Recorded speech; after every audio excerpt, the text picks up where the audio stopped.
semangat dan menciptakan cara hidup sederhana bermartabat. Mereka yang berakar adat lama dan dituntun pandangan masa lalu, kini mulai berubah.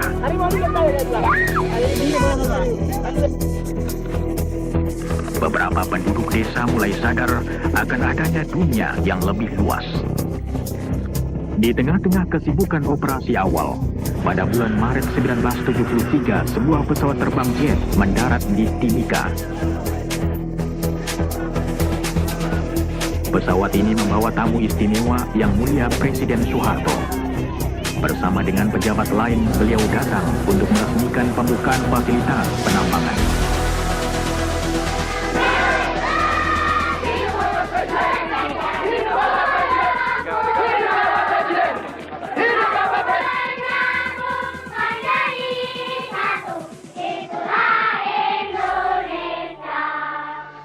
Kesuburan belenggu mitos tentang ini berkembang lebih pesat dibandingkan pertumbuhan peradaban rakyat itu sendiri.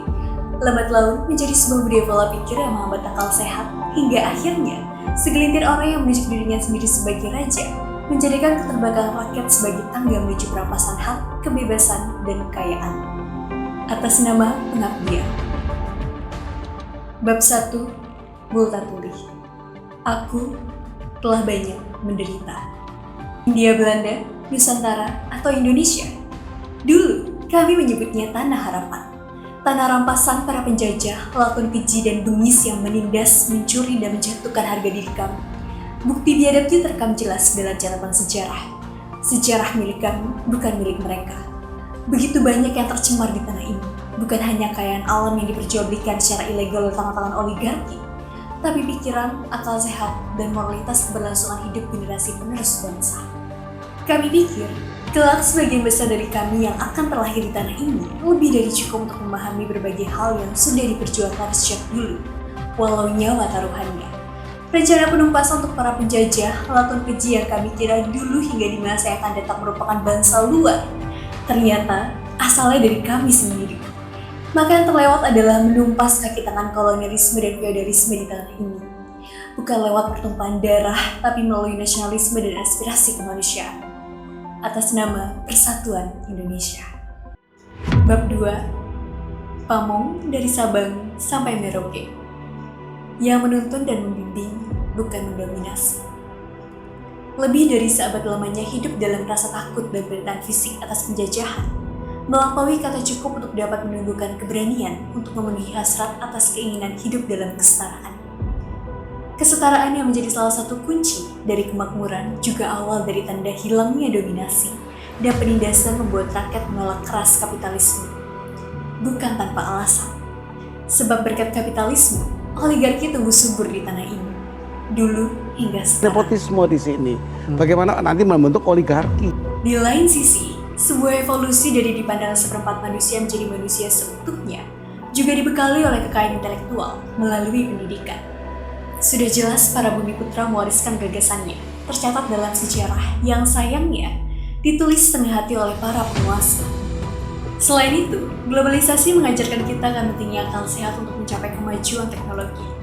Tapi globalisasi juga mengingatkan kita akan pentingnya mempertahankan identitas bangsa.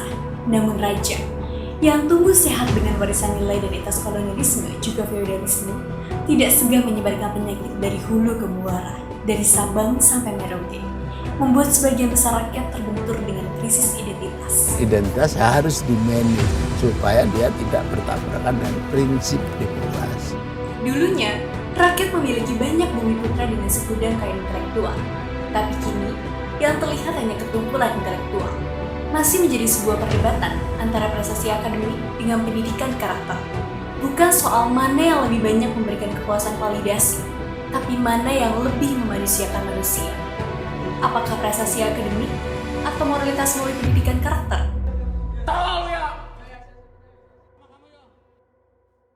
Sayangnya, sistem pendidikan era pabrikan ini semata-mata hanya mengutamakan kepatuhan dan mengejar nilai saja. Maka bukan hal yang mengejutkan apabila kelak banyak dari kita yang tidak memiliki kesiapan dan kematangan berpikir untuk dapat menghadapi dinamika sosial dalam kehidupan dan menjadi bagian dari masyarakat. Atas nama krisis moralitas.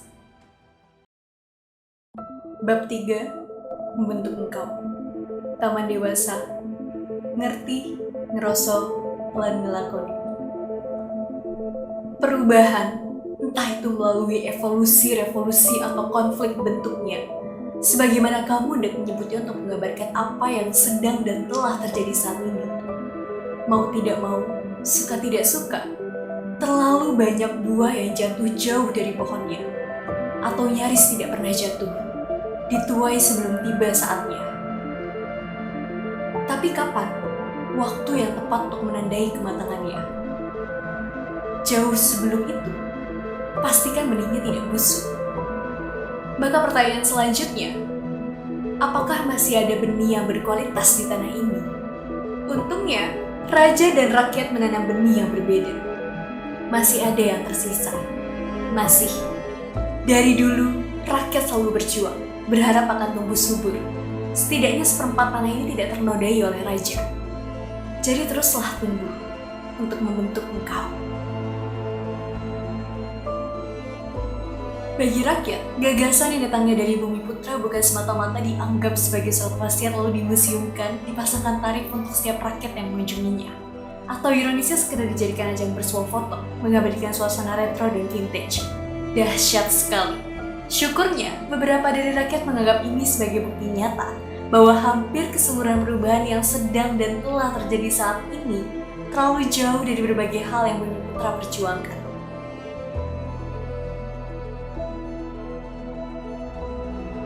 Ada yang hilang, dihilangkan, atau mungkin terlupakan. Kapitalisme sudah mendarah daging dalam setiap keputusan, prinsip, dan corak kehidupan di tanah ini. Atas izin raja, dan atas cita-cita mulia raja pula, rakyat dapat merasa lebih hidup akan harapan pemerataan akses menuju kemerdekaan sebagai insan manusia. 12 tahun. Waktu yang rakyat percayakan untuk mengikuti standar raja. 12 tahun pertama, kedua, ketiga. Lalu sudah berapa banyak diskriminasi dan segala tindak kekerasan terjadi di antara 12 tahun itu? Atau memang ini prosesnya? Melahirkan adab melalui kebiadaban. Itu yang sampai ke siswa itu less than 20%. Mana lembaga terbesar yang paling korup itu ya Kemendikbud. Karena sekolah jumlahnya ratusan ribu. Rakyat tidak tahu sampai kapan mereka harus menghitung penantiannya. Tapi lambat laun, setelah berbagai kerugian yang dihadapi, rakyat sadar 12 tahun yang diberikan sebagai proses menjadi manusia seutuhnya bagi kawanan raja dilihat sebagai akses menuju kepuasan pribadi. Ketamakan. Ke mall kena pajak, lewat jalan kena pajak, isi bahan bakar kena pajak, gaji belum dinikmatin kena pajak. Ini bayangin ini, semua dipajakin. Bangun rumah kena pajak, perbaikan rumah kena pajak, semua dipajakin kita. Tapi timbal balik kita apa? Memang, prestasi akademik kami bisa jadi meningkat, namun bisa jadi tidak. Tapi apakah cukup untuk dapat memanusiakan manusia? Cukup untuk menjadi manusia yang tangguh dalam masyarakat? Adab tidak dilahirkan melalui kebiadaban, bukan juga melalui kepatuhan dan perbudakan yang mengatasnamakan pengabdian. Tapi melalui model pendidikan, ngerti, ngerosok, lan ngelakoni. Dengan tujuan dapat mengerti dengan akalnya, memahami dengan perasaannya, dan dapat menjalankan atau melaksanakan pengetahuan yang sudah didapat dalam kehidupan masyarakat. Maka teruslah tumbuh, meskipun sebagian besar lingkunganmu tidak mendukung untuk bertumbuh. Maklumi, perubahan ini butuh proses.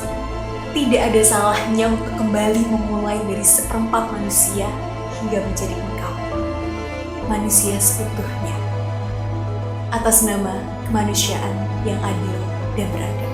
Sebuah bangsa hanya dapat dibentuk dari kemanusiaan. Kemanusiaan yang nantinya akan mempersatukan kita semua, tuan-tuan. Bab 4. Buah yang dituai. Pelanggaran atas tripan tangan. Kegagalan dalam proses membentuk engkau bukan hanya mendatangkan kebutaan semata, tapi juga mengundang kemalangan yang lain. Sebelum itu, mari kita rayakan kelahiran rakyat pekerja yang patuh dan tidak memberontak. Kami dibuat dan dibentuk seperti itu. Kelumpuhan kami bukan sebatas dibuat bungkam, bahkan tidak diizinkan untuk mampu berpikir untuk dapat menyuarakan hak kami. Segala hal yang penting sifatnya luput dari pandangan kami, disembunyikan, dikubur, karena itu aib bagi raja. Eksploitasi hanya berlaku bagi rakyat. Begitupun pelanggaran atas terimpantauan hanya berlaku bagi raja. Sekarang jawab juga jujur, Mas sudah pernah lihat meja yang kemarin di bawah? Wah, sudah pasti dong, Mas. Oke, Sudah pasti. sama nggak dengan yang kemarin-kemarin itu ditunjukkan? Nanti biar di persidangan Itu nggak dilihat. jujur, Tapi Mas. begini, Mas. Nggak jujur, Mas. Gini, Mas. Tidak ada satupun rakyat yang mau menikmati buah hasil dari kematian moralitas kepemimpinan raja, penyalahgunaan kekuasaan, tindak manipulasi keuangan, dan pelanggaran kesusilaan. Atas nama keadilan sosial bagi seluruh rakyat Indonesia.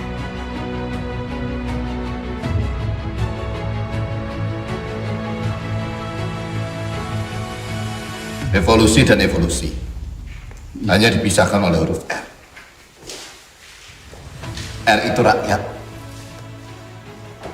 Hati-hati dalam menggunakan kata rakyat. Bab 5, Bhinneka Tunggal Ika. Berbeda-beda, tapi tetap satu jiwa.